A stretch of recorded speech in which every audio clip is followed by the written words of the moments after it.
Hi guys, I'm Miss Kentucky here for another episode of Miss Kentucky Proud, and I have a very special guest with me today.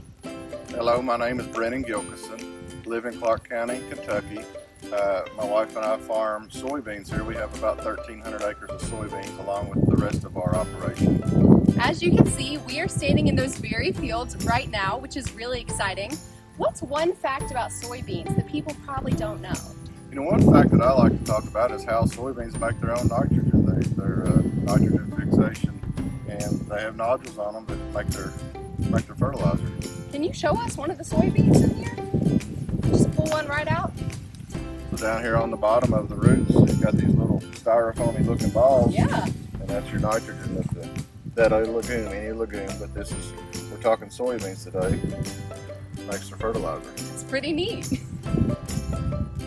You guys probably don't know this, but we eat soybeans all the time.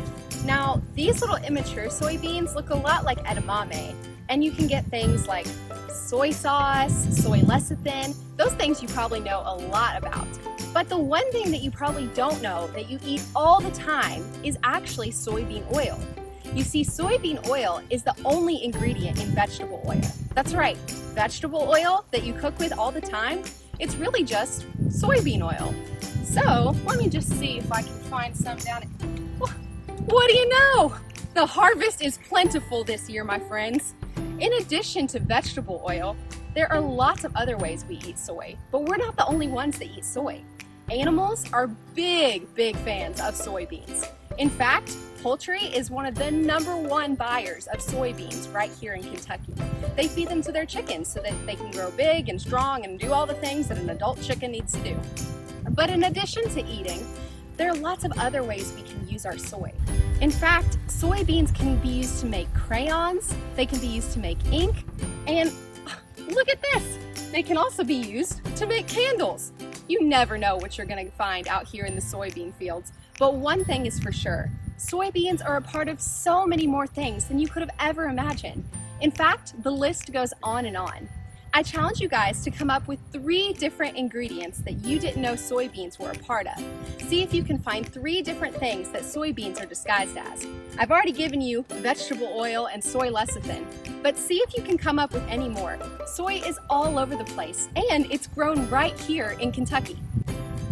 So the soybean plant is a very resilient plant. You know, depends on the population with anything is how you determine yield, and you can plant soybeans at low populations, you can plant them at high populations. And so why would you plant them at high populations if you could get the same yield out of low populations? So that's what our universities are doing right now, studying these plants. But in case you had a bad stand or something, they make up for that room. So these soybeans were planted on April 21st.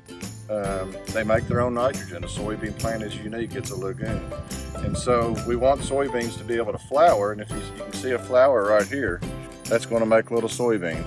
That's some of them will abort and some of them will make beans. So we want them to be at blooming around June 21st is when the longest days of the year are.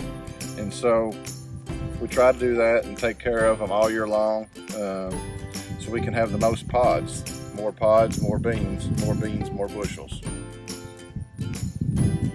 Well guys, I have had a fantastic time learning all about soy out here on the farm today, but there's so much more that I don't even know. So where can I go to answer all of my questions about soybeans? Well, you can always ask any farmer. Any farmer will tell you anything about soybeans, or you can go to Kentucky Soybean Association. They have a website, kysoy.org, and ask them.